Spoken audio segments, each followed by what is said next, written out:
te kane kaninje nebelo tante kawolu saide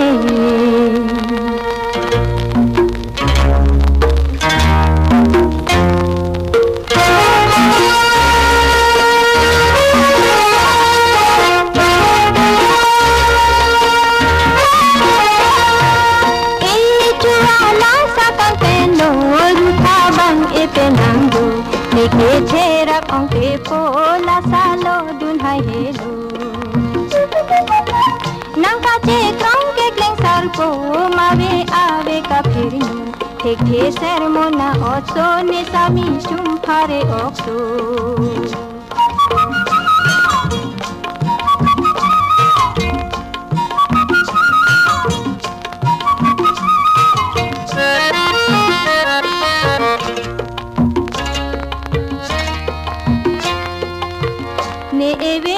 Bonchelo lang thare ne nang phanang panam ke si pongjing ki sonte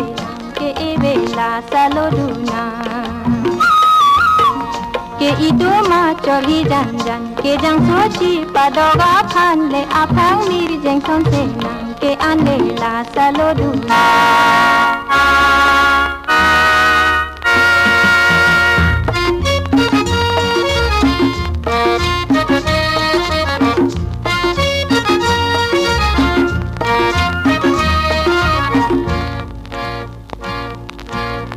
nang so cheng pensi ke bang jero ya hi chi chetona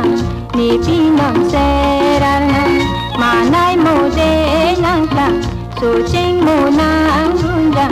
lale sang man chelona nang so cheng pensi ke bang jero ya hi chi chetona ni pinam serana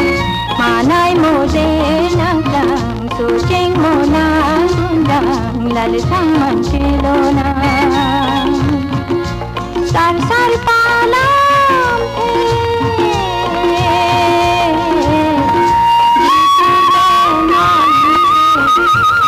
the